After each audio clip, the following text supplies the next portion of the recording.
જય વાઘેશ્વરીમાં મમ્મી કિચનમાં તમારું સ્વાગત છે। આજે આપણે આમળા કેન્ડી બનાવવાના છે। તેના માટે મેં 500 ગ્રામ જેટલા આમળા લીધા છે અને 500 ખાંડ છે। ખાંડ આપણે મિક્સરમાં ક્રશ કરી નાખશું અને આમળા છે એને આપણે બાફવા મૂકી દઈશું। પણ આને છે ને આવી રીતના સેજ કાપા પાડી નાખી અને પાડવા હોય તો પડાય, ન પાડવા હોય તો તોય પડી જ જાય। બફાય છે ને એટલે તોય પડી જશે।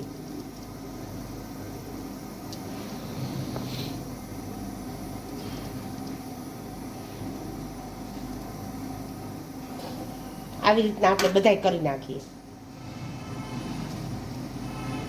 આને જીરીક જીરીક બધે કટિંગ કરી નાખ્યું છે એટલે આપણે બફાય એટલે સરળતા પડે। હવે આપણે બાફવા મૂકી દઈએ। આને બાફવાના નથી, જરાક ચાકુ ખૂચે એટલું જ તે, બાકી બહુ નથી બાફવાના આમળાને। આમ સીઝન છે આમળાની, એટલે આમળાની કેન્ડી બનાવી, જ્યુસ પીવું, હાલતા ચાલતા આમળા ખવાય। આમળા તો બહુ સારા શરીર માટે।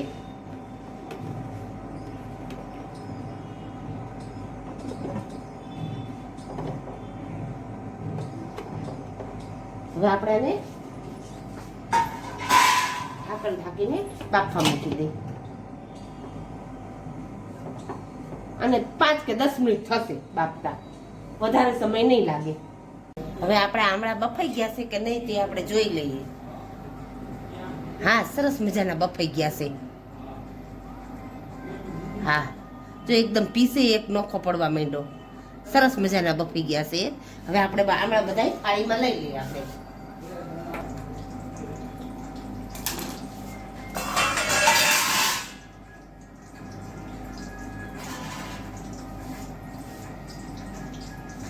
આપણે પાણીમાંથી તરત આમળા કાઢી નાખવા પડે અને તરત એકદમ બફાઈ જાય।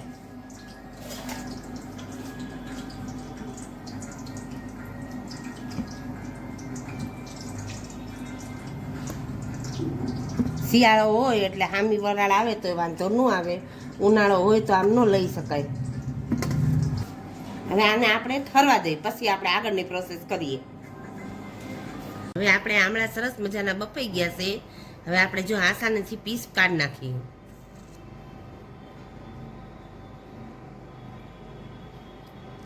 જા એકદમ પડવા માંડ્યા, જો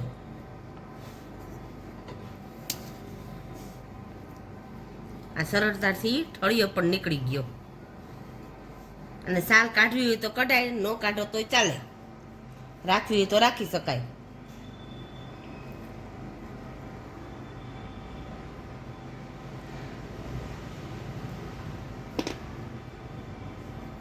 હવે આવી રીતના આપણે બધા આમળા કરી નાખીએ। હવે આપણે આમળાના આપણે એકદમ કટિંગ કરી નાખ્યા છે। જો બધા કેવા સરસ મજાના અલગ અલગ થઈ ગયા છે, બાફાને સરસ મજાના થઈ ગયા છે, એના ઠળિયા કાઢી નાખ્યા છે। હવે આપણે પેલા ખાંડ એડ કરી દઈએ। આ ખાંડ દળી નાખી છે, 500 ઉપર છે થોડી, આમનામ પેલા પાથરી દેવાના। પછી આપણે એક આમળાનો થોડ કરી,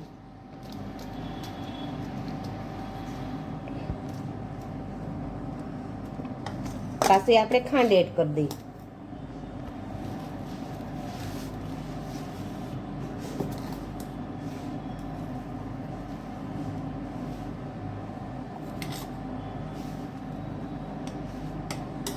પાછા આપણે આમળા એડ કરી દઈએ।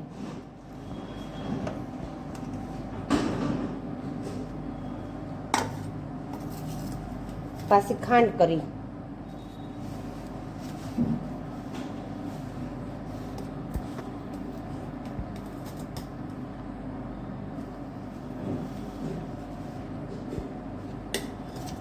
પાછા બધા આમળા આપણે એડ કરી દઈએ અંદર છૂટા છૂટા।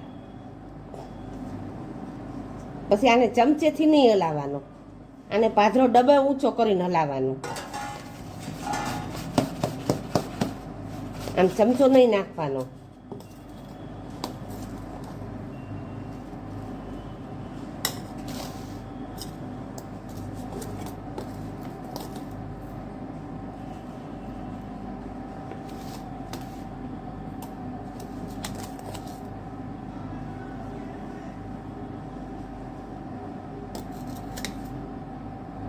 બધી ખાંડ ઓગળી જશે. અને 2 દિવસ રાખવાનો. આ બધી ખાંડ જો મેતે એકદમ ઓગળી જશે બધાયથી ખાંડ. અને 2 દિવસ એકદમ આમ નામ રાખવાના.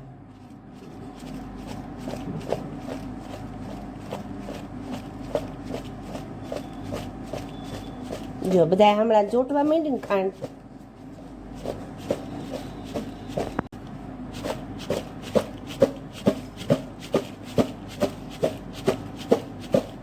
બસ હવે આને આપણે 2 દિવસ આમ નામ રાખવાના અને વચ્ચે વચ્ચે હલાવતું જવાનું. એટલે આપણે ખાંડ ઓગળી જાય અને આમાં ખાંડમાં બધા આમળામાં ભળી જાય ખાંડ.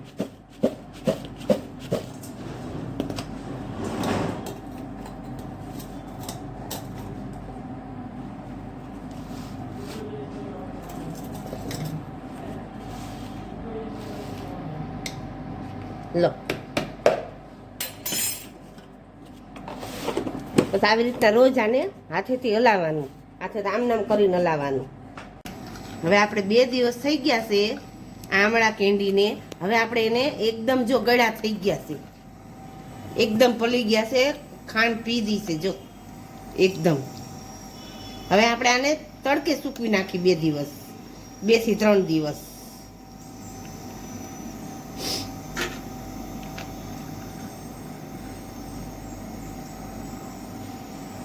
આવી રીતના આપણે બધા થાળીમાં પોળા કરી નાખીએ.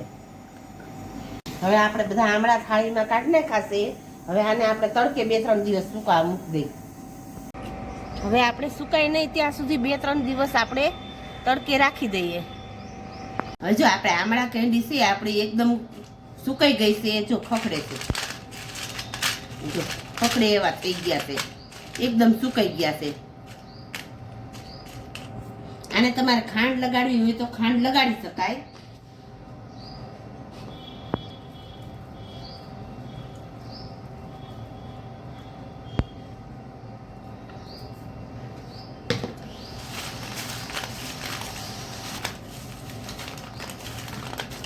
હવે આપણે આ આમળા કેન્ડી આપણી તૈયાર થઈ ગઈ છે સરસ મજાની. આ વિટામિન ભરપૂર છે આમાં, એટલે આ શિયાળામાં ખાવા જરૂરી છે. આમળા કેન્ડી આપણી તૈયાર થઈ ગઈ છે. જો તમને અમારી રેસીપી પસંદ આવી હોય તો અમારી ચેનલને તમે સબસ્ક્રાઈબ કરજો.